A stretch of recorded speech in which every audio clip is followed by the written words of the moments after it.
Namaste, sir. I'm very, very sorry to hurt you with this question. Please forgive me if I'm asking something wrong. Why in the mantra of Yajurveda 15 by 54, Almighty God is asking humans to speak to Agni, whereas Agni is a non living thing? Agni is fire. So, the gentleman is referring to the book written by my Acharyaji, Yajna Karma Sarvasreshta Ishwar Puja, where my Acharyaji has explained the mantra 15 by 54. Om Udbudhya Swagni Pratija Grihi Tvamishta Purte Samsrijeta Mayam Cha. This mantra, my Acharya has written, Hey Agni, tum uto, jago, sada jagti sachetrah. तू और यह यजमान यज्ञ आदि शुभ कर्मों को सब मिलकर सिद्ध करो. Yeah, so this is the meaning written by my Acharya ji.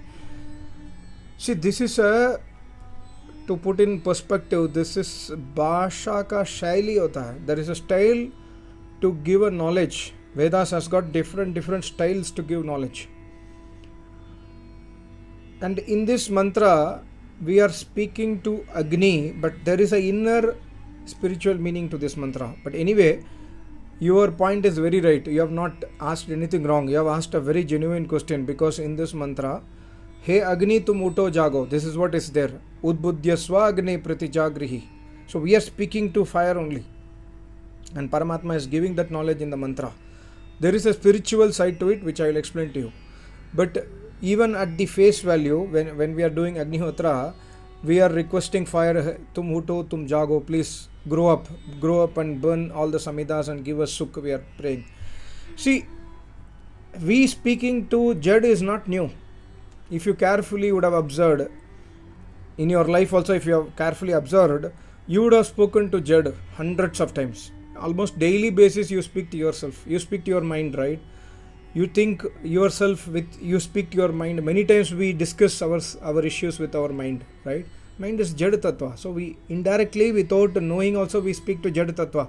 And also sometimes, have you noticed, like you are driving a car and you have to put a sudden brake, or the car is in a slope and you have to put a sudden brake, or the car is moving slowly, you say, hey, stop. You say to car, right? Car cannot understand or listen, but this is your bhavana to stop it. Or when you put a brake and somebody is standing, you are applying brake suddenly, but while applying brake also you'll say, hey, stop, right? This is also speaking to Jad only, but we do it unknowingly. And that speaking to ourselves, speaking to our mind, or speaking to car or some other thing, sometimes we speak to wall. We do it for getting some more positivity in our thing. We do this, right? Here Paramatma is giving a knowledge. First of all, he says Huto Jago Agni.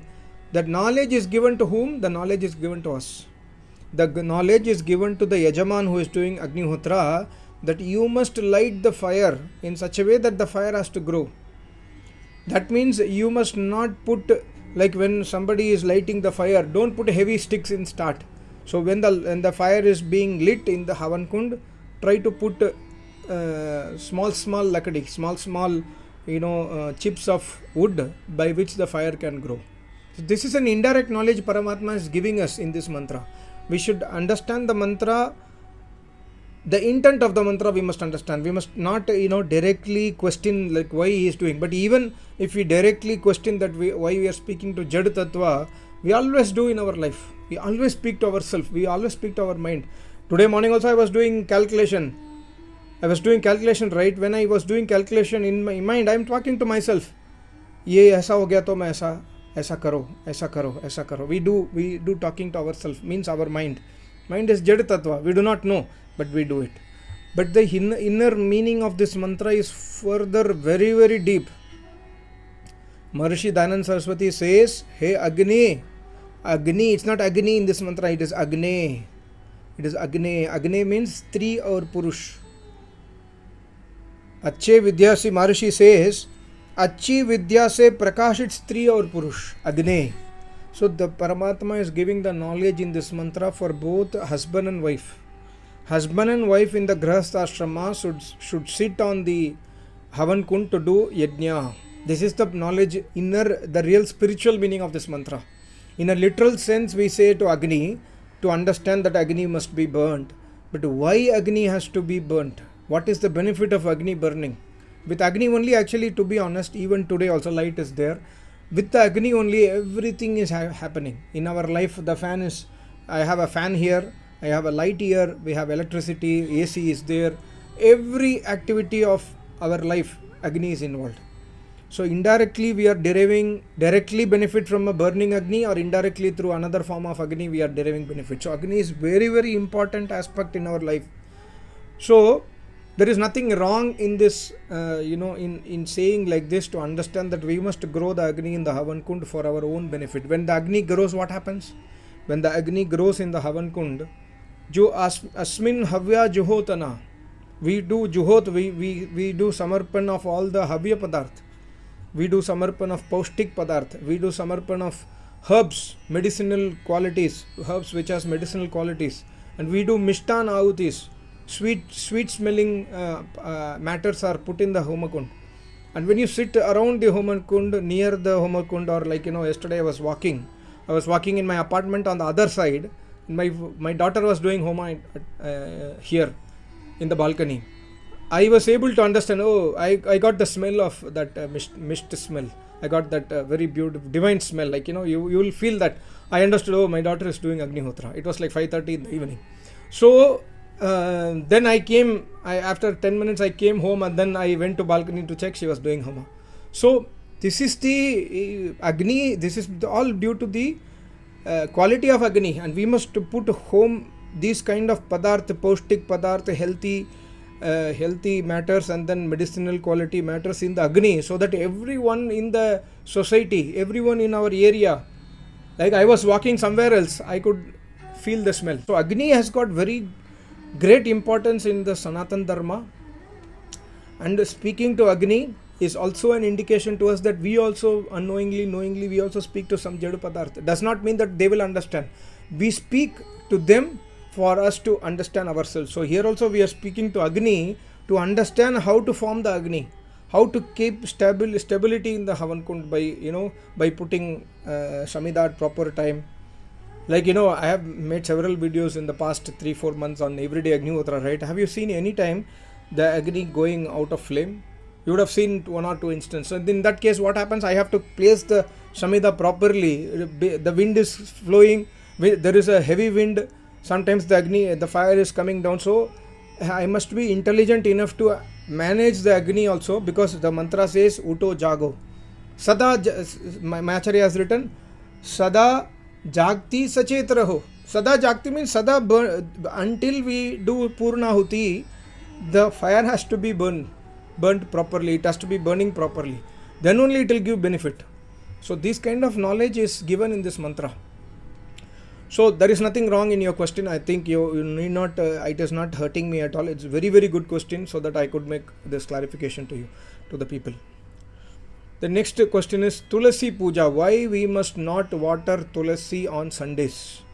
Why our ancestors did the Puja of Tulasi? Why ladies are not allowed to touch Tulasi during the menstruation time?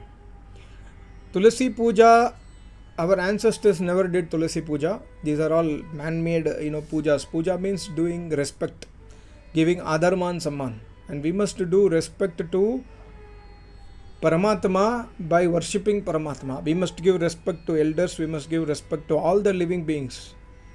We must take care, like, you have a Tulasi plant in your house, you must take care of it. So giving respect to Tulasi does not mean you are worshipping Tulasi. No. So and Tulasi Puja, the current Puja, like you do some mantra chanting, and then you give tilak for the Tulasi and all, does not exist in the Vedic Dharma. So our ancestors did not do these things. And why ladies should not touch Tulasi during those times? There is no restriction for ladies to touch Tulasi or anything else. Only restriction God says in the Vedas is stay away from husband. The wife has to stay away from husband, and wife has to take rest. In those days, the wife, after marriage, the wife should not go to kitchen to cook also. She must be focusing on her rest, and somebody else has to prepare food and give to her. This is what Vedas says. And those days, she must take extra care because of the physical, the physical activity that is happening in her body. So she must take extra care and she must rest. So Tulasi Puja, And we must water tulsi every day based on the climate. In a 50-degree climate, you must water tulsi every day. If the climate is rainy season, then you do not water on Sunday or Saturday. You can give rest. That's not a problem. Yeah, the next one is a YouTube channel called Ganapati. They say that by listening to their Veda mantras, we will get protection in our house, we will get wealth in our house, we will get peace in our house. Is it true? Yeah, I have listened to this channel many times in the past. Ganapati, it was Mr. Suresh Ganapati who is organizing this channel. So by listening to Veda mantras, we will not get protection. By listening to Veda mantras and adopting, see, prarthana or purusharat साथ chalna chahiye. In fact, first we must have purusharat, then go to prarthana. So mere listening of Veda mantras by in YouTube channel or in any other form will not give us protection. Protection is awarded by Paramatma when we follow the Veda mantras. So the Ganapati, if he is explaining you the Veda mantras and you are adopting those principles in your life, you will get protection, you will get wealth, you will get peace, everything will happen. But mere listening to Ganapati videos will give only one benefit to him, not to you. What benefit he will get? He will get money. By more views, he will get more money. That's it. So there is really no benefit by listening to these channels. And if you want to listen, yes, you go. If you feel like listening to the tune is giving you peace of mind, that's another. That is just giving you a temporary peace. That is okay. That you can. I'm listening to music sometimes. I'm listening to sitar sometimes. Similarly, you can listen to any channel. Yeah. And last question is: can I do Gayatri Homa at my house? But all people in my house, they eat non-vegetarian food, and my mother told me that I will get dosha and stringent punishment from God if I do Gayatri Homa in that house where non-veg is being eaten.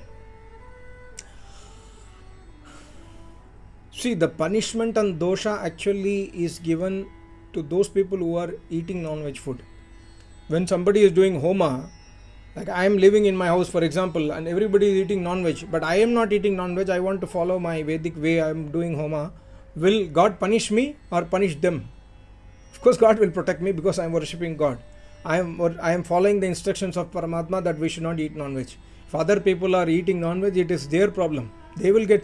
So I don't want to directly help. So if your mother is eating non-veg and you are not eating non-veg, God will protect you because you are following God's advice.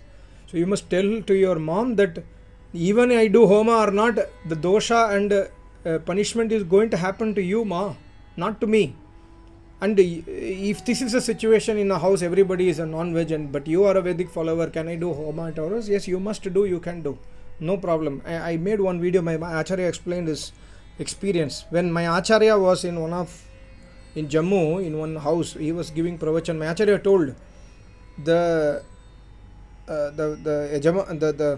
my Acharya was sitting there, the person who is like the Yajaman, not Yajaman that time. So the person who is the head of that family was a police inspector or SP or something like that. So he came home and he is a non-veg eater. He came home and my Acharya was doing pravachan. My Acharya told that he came home and he went to kitchen and asked his maid to cook non-veg food. And non-veg was cooking when I was doing pravachan, my Acharya told.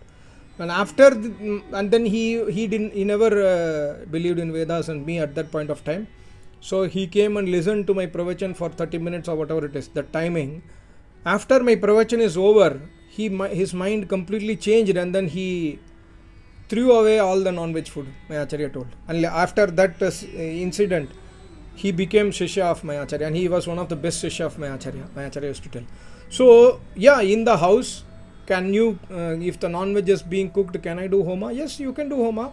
Because you are doing your kartavya karma. If the people are eating non-veg, it is their own, karma, and they will face the consequences and punishment and dosha from Paramatma. So you should not worry about these kind of misconceptions. That's all I can say. Thank you so much. Namaste. Om.